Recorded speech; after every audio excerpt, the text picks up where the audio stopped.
Assalamualaikum warahmatullahi wabarakatuh. Perkenalkan, nama saya Muhammad Nabil Kurnia. Saya dari kelompok 1. Di sini saya mewakili teman-teman saya. Yang pertama ada Muhammad Rizky, Galang Sofian, Adi Darmawan, Muhammad Soni Hidayatullah, Doni Saputra, dan Muhammad Khairul Anam. Kami di sini akan mempresentasikan tentang hak dan kewajiban warga negara. Yang pertama itu ada hak. Hak itu apa sih? Hak itu adalah segala sesuatu yang dimiliki individu sebagai pemberian atau jaminan dari hukum, masyarakat, atau negara yang dapat dinikmati tanpa mengganggu hak orang lain. Contohnya seperti hak mendapat pendidikan, hak atas perlindungan hukum, dan hak untuk hidup. Yang kedua ada pengertian kewajiban. Kewajiban itu apa sih? Kewajiban itu segala sesuatu yang harus dilakukan oleh individu sebagai bagian dari tanggung jawab terhadap diri sendiri, masyarakat, dan negara. Contohnya seperti membayar pajak, menjaga lingkungan, dan mematuhi hukum yang berlaku. Tujuan dari hak dan kewajiban warga negara adalah untuk menciptakan keteraturan dan kesejahteraan dalam kehidupan berbangsa dan bernegara. Dengan adanya hak, warga negara dapat memperoleh perlindungan dan fasilitas yang setara di mata hukum. Di sisi lain, kewajiban mengharuskan warga negara untuk aktif berpartisipasi dalam pembangunan negara dan mematuhi aturan yang ada demi menjaga kelangsungan hidup bernegara yang adil dan sejahtera. Unsur-unsur yang membentuk negara terdiri dari wilayah, rakyat, pemerintah yang sah, dan pengakuan dari negara lain. Untuk materi selanjutnya akan disampaikan oleh teman saya. Oke, kita bisa melihat terbentuknya Indonesia dari 3 sudut pandang utama, yaitu konsep terbentuknya negara Indonesia. 1. Sosiologis historis. Indonesia tidak terbentuk tiba-tiba, sebelumnya ada kerajaan-kerajaan yang menunjukkan sistem kekuasaan lokal. Penjajahan oleh Belanda dan Jepang menyatukan rakyat dalam penderitaan, lahir semangat nasionalisme, pergerakan nasional dan Sumpah Pemuda 1928 menegaskan kesatuan bangsa. Ini menunjukkan bahwa Indonesia terbentuk melalui proses sosial dan sejarah panjang. Yang kedua yaitu yuridis konstitusional. Indonesia secara resmi menjadikan negara pada 17 Agustus 1945 saat Soekarno-Hatta memproklamasikan kemerdekaannya. Ini berarti terbentuknya negara Indonesia punya dasar hukum yang sah dan diakui. 3. Filosofis politik atau perjanjian sosial. Rakyat Indonesia dan para tokoh bangsa bersepakat membentuk negara untuk mencapai tujuan bersama. Kesepakatan itu diwujudkan dalam Pancasila dan UUD 1945 yang jadi dasar negara. Ini sesuai dengan teori kontrak sosial seperti yang dikemukakan oleh Rousseau, Locke, dan lain-lain. Dan itu saja. Jadi Indonesia terbentuk sebagai negara hasil perjuangan bersama, disahkan lewat proklamasi dan diikat oleh dasar hukum serta filosofi kebangsaan. Itu saja yang disampaikan. Terima kasih. Materi selanjutnya adalah bentuk-bentuk negara. Secara garis besar, negara dibagi menjadi 2 bentuk, yaitu negara kesatuan dan negara federasi. Negara kesatuan adalah negara yang kekuasaan pemerintah pusatnya sangat dominan dan daerah-daerah hanya mendapatkan kewenangan dari pusat. Negara yang menganut sistem ini adalah Indonesia, Prancis, dan Jepang. Sedangkan negara federasi adalah negara yang terdiri dari beberapa negara bagian atau wilayah yang memiliki otonomi dalam mengatur urusan dalam negerinya, tetapi tetap tunduk pada pemerintah federal untuk urusan nasional. Nah, negara yang menganut sistem federasi ini adalah Amerika Serikat, Jerman, dan juga India. Baik, di sini saya akan menjelaskan dasar hukum, hak, dan kewajiban warga negara. Di sini saya akan menjelaskan 3 dasar hukumnya.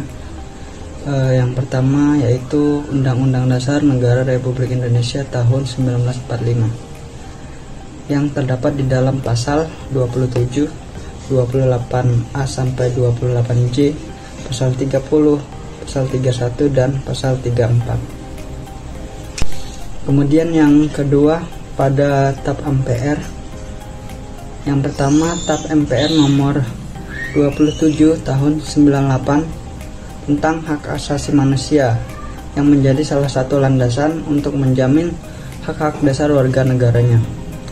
Dan yang kedua TAP MPR nomor 6 tahun 2001 tentang etika kehidupan berbangsa mengatur etika dalam pelaksanaan hak dan kewajiban berbangsa dan bernegara.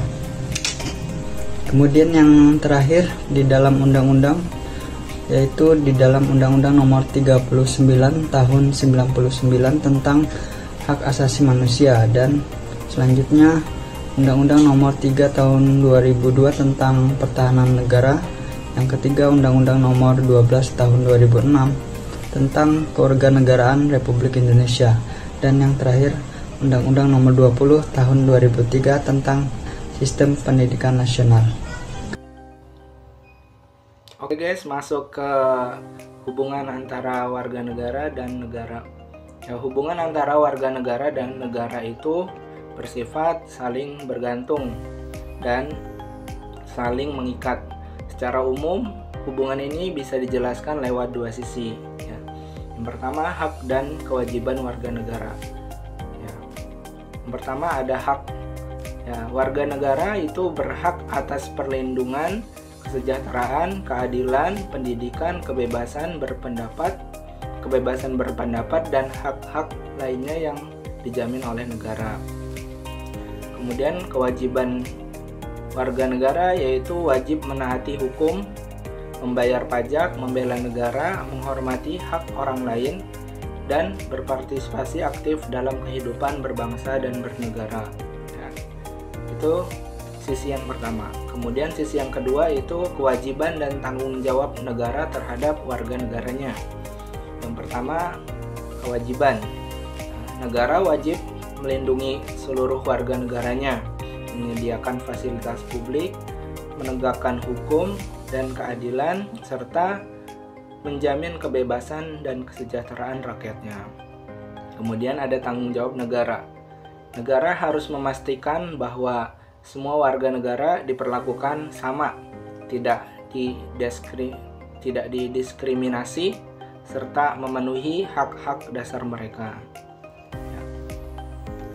Ya, pada intinya, warga negara memberikan loyalitas dan kontribusi kepada negara. Ya, kemudian negara memberikan perlindungan, pelayanan, dan hak kepada warga negaranya. Hubungan ini diatur dalam konstitusi, undang-undang, dan norma-norma yang berlaku di suatu negara. Next. Materi selanjutnya yaitu karakteristik warga negara. Yang pertama yaitu memiliki hak untuk mendapatkan perlindungan, keadilan, pendidikan, pekerjaan, dan kebebasan sesuai hukum. Yang kedua, memiliki kewajiban untuk menaati hukum, membayar pajak, membela negara, serta menjaga ketertiban dan menghormati hak orang lain. Yang ketiga, hak dan kewajiban berjalan seimbang dan saling melengkapi. Yang keempat, semua hak dan kewajiban diatur dalam konstitusi untuk menjaga ketertiban negara dan kesejahteraan bersama. Kesimpulan, hak dan kewajiban warga negara harus dijalankan seimbang untuk menciptakan masyarakat yang adil dan harmonis. Undang-Undang Dasar Negara Republik Indonesia tahun 1945 menjamin hak seperti pendidikan dan perlindungan hukum, serta menetapkan kewajiban seperti mematuhi hukum dan membela negara. Dengan keseimbangan ini, tantangan seperti ketimpangan akses dapat diatasi, mendukung keadilan dan kesejahteraan bersama. Mungkin itu saja yang bisa kelompok kami sampaikan, kurang lebihnya mohon maaf. Wassalamualaikum warahmatullahi wabarakatuh.